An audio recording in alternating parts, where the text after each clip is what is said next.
In this video, I'm going to talk about quantum physics, quantum mechanics, and it's the science that allows things like this, our phones, our computers, and all of our modern electronics and technology to improve our life. These theories and physics were developed at the early stages of the 20th century.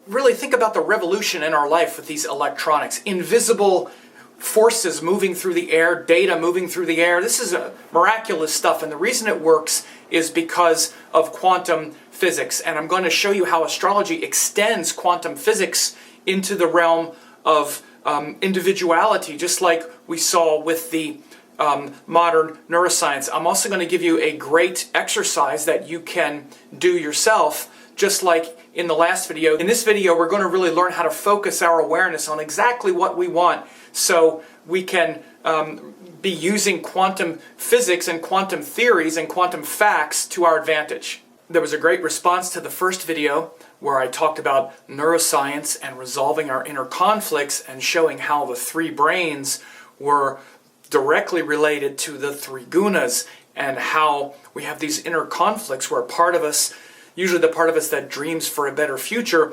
winds up in conflict with the part of us that wants, safety and security, especially financial security, and also runs into opposition from our friends and those people that we know. How dare we step outside of ourselves and step into this higher vision of ourselves, right? This is why we get resistance from those who are comfortable with keeping us in this box that they see us in. We have to overcome that. And we have to overcome our fear of not having enough resources when we want to try to get to the next level. People also really like the exercise where you write down all the things that are worrying you. And, they have a direct correlation to the things you're afraid of.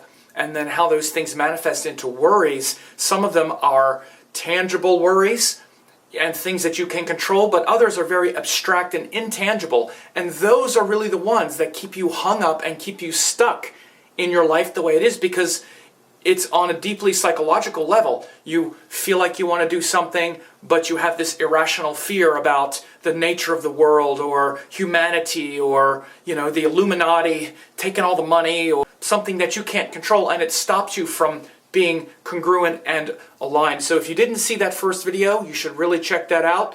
And so, what is quantum physics? How does it work? And how can it benefit you? And what does it show us about the universe? Well, this is the most amazing stuff that we know.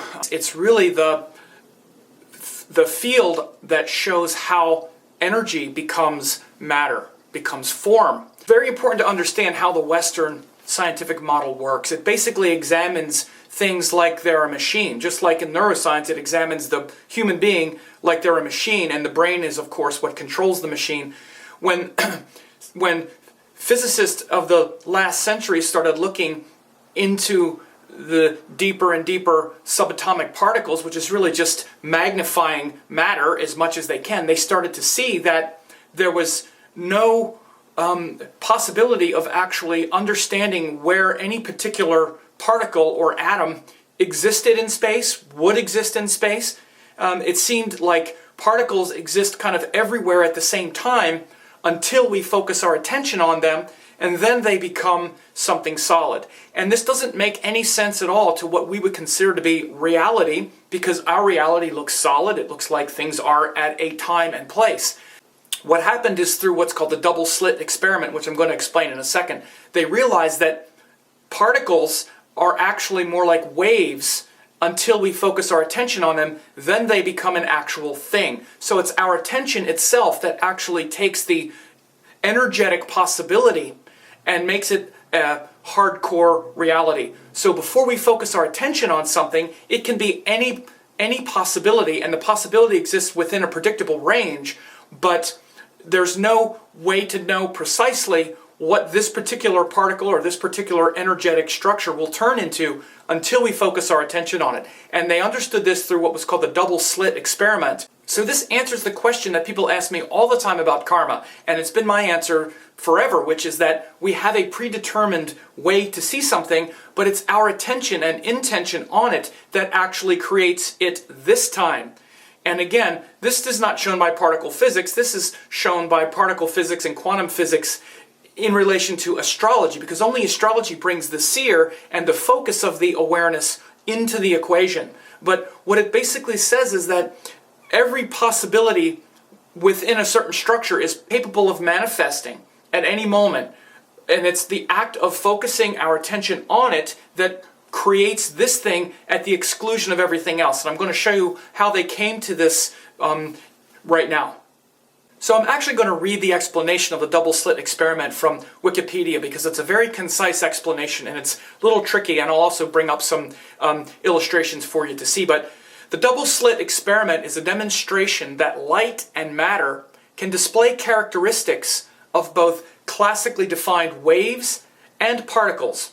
Moreover, it displays the fundamentally probabilistic nature of quantum mechanical phenomena. Now that's a pretty tangled sentence, I'll explain to you what that means. There was an experiment where if you have electrons or protons in front of a screen that had a double slit, you would expect that as the electrons and protons pass through them, that they would form a pattern behind the slits that were in alignment. Like if you were to throw a ball through something that had two slits, they would land in a pattern that emulates those two slits, something like that.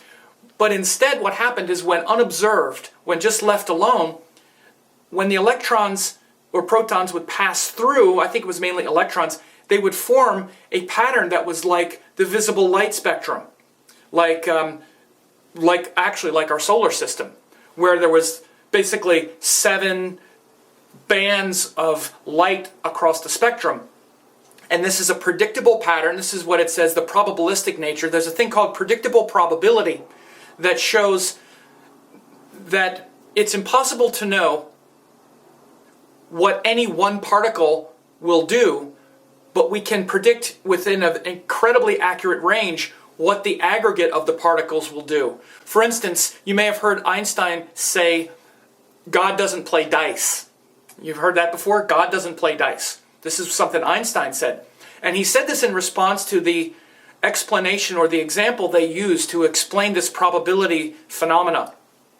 Basically, when you go to a casino, they know the ratio of how many hands of blackjack are going to be winners within every 100. Like for instance, every 25 out of 100 hands are going to be a winner for the customer in blackjack, as an example. I don't know what the ratio is, but it's impossible to know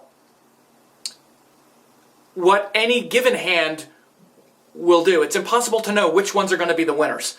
So this is a predictable probability. We know that 27 out of 100 blackjack hands are going to be winners for the customer, but we don't know which ones at any given time. So this gives us an enormous range. If you knew that 27 out of 100 of anything is going to be, let's say, profitable. Let's say that you knew that if you spent $27, you would get $100 back, let's say on advertising, let's say as a sort of business model.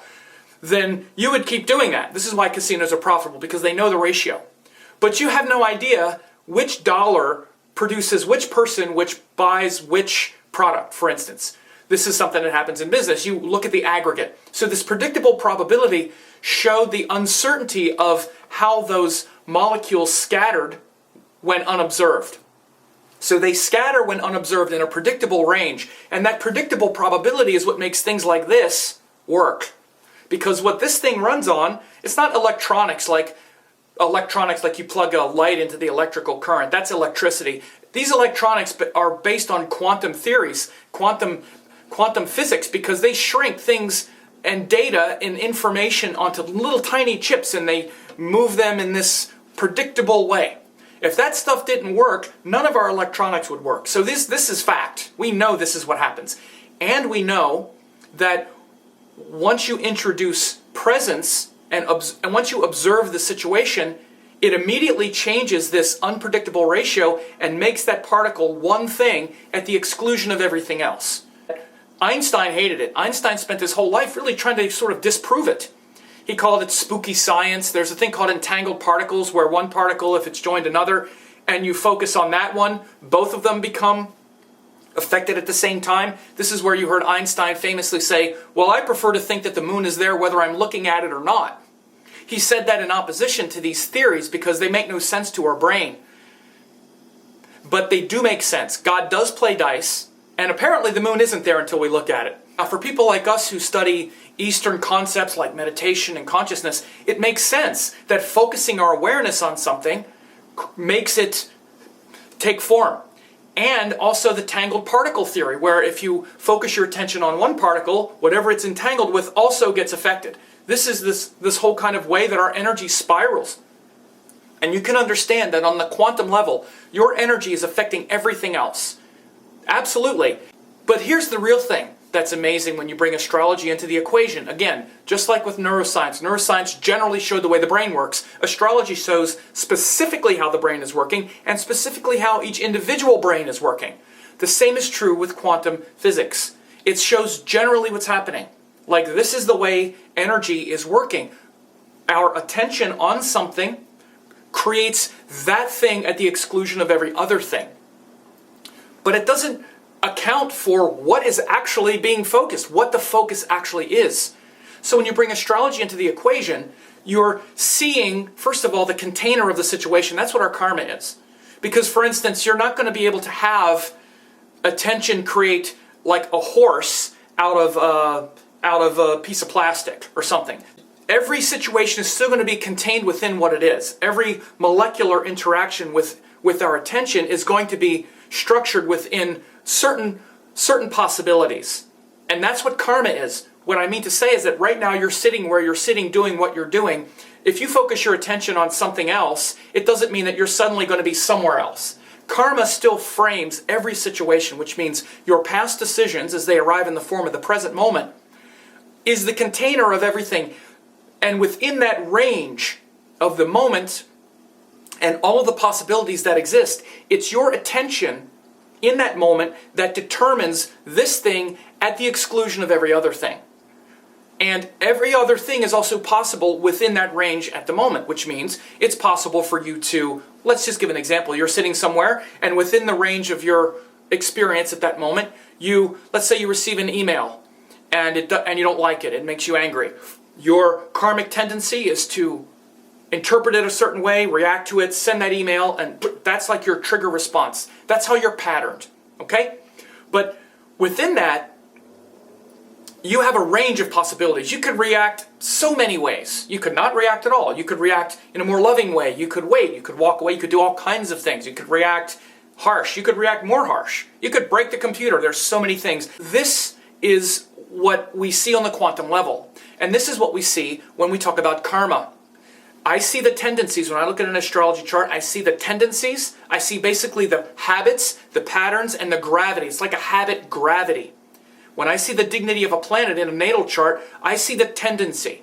So I know that when you have to deal with that energy, if it's a difficult one, your tendency is to, your unconscious kind of reflex mechanism will make it difficult for you. And you have a tendency to make a mistake. If the planet is more enlightened and more powerful, your tendency is to just understand that thing. This is what the dignity of the planets are and what the karma shows in the natal chart. But within every situation, even the one that has the most difficult planet associated with it, you never know what the ratio is, but there's a probability ratio that says this could be the winner. This could be the winning hand. This could be the time that you don't make the stupid mistake. It's always possible because that molecule could go anywhere. And when you introduce consciousness, well, again, which you don't see in quantum mechanics, when I'm looking at astrologically, I'm seeing specifically what's the karmic situation and what's focusing the attention. Because planets are just the different qualities of our attention. They're just the different focal points internally first that we focus externally on. When you're in a Venus dasha, that inner planet, that inner desire of Venus gets focused outward.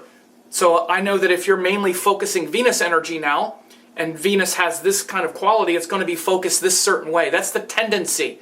So within the probability ratio, this is the probability ratio. You could take the astrological factors and perhaps erect a ratio that says the probability ratio that the person's going to react with love and beauty is pretty high. But they might not. They might be tired and lazy and just kind of get grouchy or kind of get selfish. That's also possible. And all ranges of possibility exist with every planetary placement. So what I'm saying here is that this interface between quantum mechanics, quantum physics, astrology, karma, and what we call the law of attraction and all of these things, it's very easy to dumb this down into something that's quite ridiculous. But when you bring this and you dignify it, there's enormous power to empower you as an astrologer, you as an astrology student, you as a human being. This is why I implore people to learn astrology. This is why I have my certification course, to teach people what these divine forces are within you, because this is what's focusing your attention in the moment. The highest good is always possible because it's a divine force. Your karma with it darkens it at times, and if your karma is difficult with it, it shows that your tendency is to do something difficult and then only learn through painful mistakes. But every moment is within that probability ratio. That could be the winning hand at any moment. And so this is powerful stuff. I'm going to give you an exercise now, like I told you, that's going to help you untangle some of the things that sort of occlude your attention. In the first video on neuroscience, we tried to get rid of some of the irrational fears, because that's a very deep level kind of place where your energy's hung up. Now we're going to try to maybe purify the energy a little bit more so that your attention is pure when you're focusing it. So today we're going to do an exercise that allows you to free up your attention, because as we just discovered, and as quantum physics has known now for about 100 years, it's our attention that creates something out of all of the possibilities that exist each moment. And again, it creates that something at the exclusion of everything else. And then this something we keep creating loops back into our mind, and we keep creating it over and over again. This is karma. So we need to free up our attention so that our attention is not scattered. We live in an age where there's a lot of distraction and a lot of interaction, much more interaction than we had back like in the Indian Vedic times, when people kind of lived in villages and it was very simple what they had to do. Now we live a very complex life with a lot of different things. One of the main reasons we have a hard time manifesting something and manifesting big change in our life is because we don't focus on anything long enough to actually have it happen. Look at the great things in your life that you've created. Every single one of them was because you kept your attention on it. Our attention is getting robbed by a lot of different things, and one of the main psychological factors has to do with what's called open loops. We have a lot of open loops with other people especially, and also within ourselves. We have, again, it's similar to inner conflicts, but this is more actual situations. In particular, we have open loops around things that have to do with other people, or let's say situations that aren't resolved. I'll give you an example of one that's kind of mundane in my life. A little piece of software a while ago that helped me do something with my business. And I've been meaning to cancel it, because it's actually like a monthly subscription too. It's not that much, but I just don't want to keep doing it. But going back and resolving these things, like for instance, there's a few things like that that have to do with business that I want to resolve, that are open loops. And what happens is these things interfere with your present moment. They even interfere with like our sleep, all of these unresolved moments where we're not complete and total and focused on things because of all of these open loops. Some of them will be with people. And these are the ones that are going to take a little more effort in your life, but we're going to talk about how to handle that also. But open loops with people are like, let's say people that you're unhappy with, you're angry at, you got in an argument with your sister and you haven't spoken, or it's kind of in a place that's not resolved. You, maybe a boss or an employee or a friend, you have some tension that's not resolved. Just list all of those things, personal or situational. You'll find ones that have to do with situations, ones that have to do with feelings. Just stop this and really list all of those things that feel they're open loops, where they're not resolved, and just write them on a sheet of paper like we did with the previous exercise.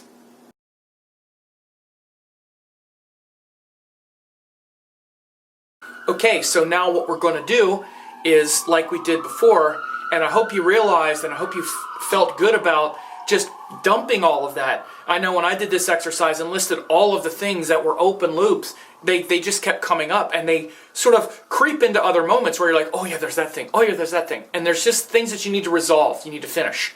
Now, what you want to do is put a star next to things that are tasks that you can just take care of. Like I gave you an example of email the software company and cancel the subscription. Let's say there are open loops with people, which are a little more complicated, but if you could, let's say you want to send an email, like you need to return an email, like you need to get back to this person, if that's one of them. If it's something like that, like a task that you can, that you need to get back to this person about something, that's one. You want to, things that you can just do. Take that list and put it there and make it a resolve to go through that list and close those open loops. Okay? That's the first one. Now the other ones, which are going to require a little bit more, they're going to require a little bit more, skill and elegance and grace, which have to do with other people. Like let's say you have a difficult relationship with your sister or with this person, or things that aren't going to be as easy as like an email or something like that.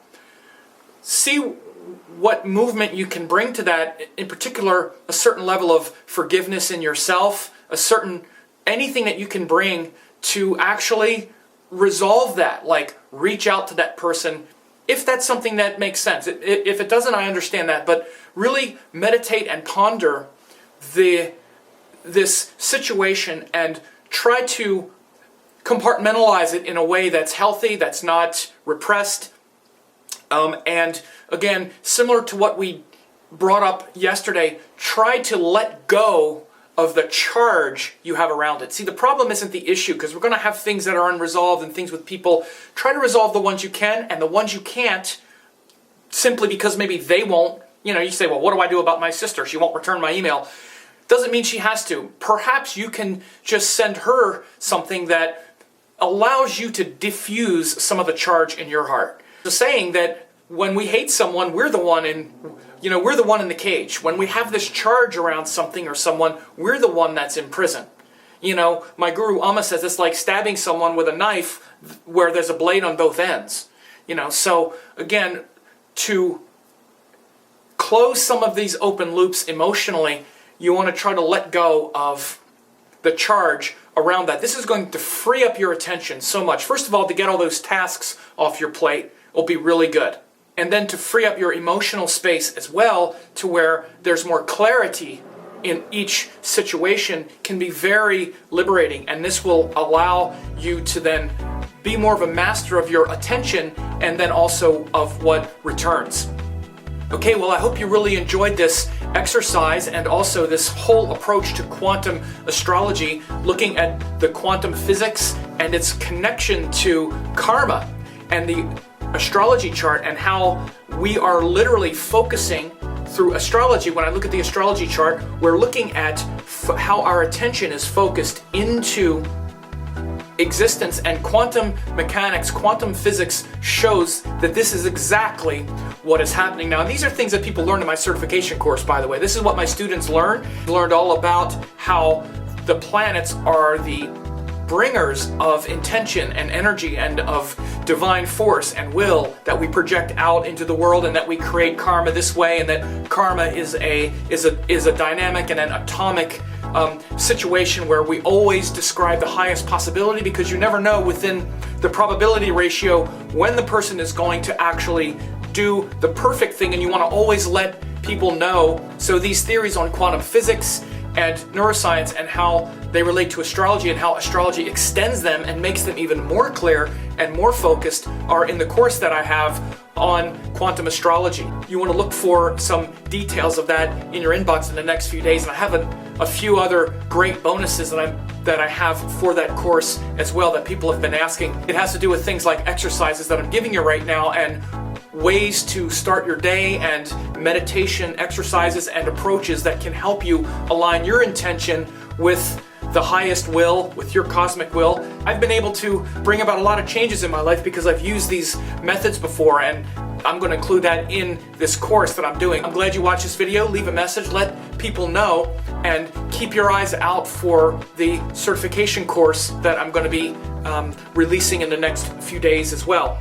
So the next video in the series is going to be astrology as sacred astronomy, and it's going to really bring together all of the connections that I've been alluding to, which shows astrology as the overarching science that includes neuroscience and quantum physics. It's not the other way around. Quantum physics and neuroscience are part of what we see in astrology. And astrology, again, it extends them because it makes them much more real, and you're going to understand the science behind astrology and why astrology actually works in the next video. So thanks a lot.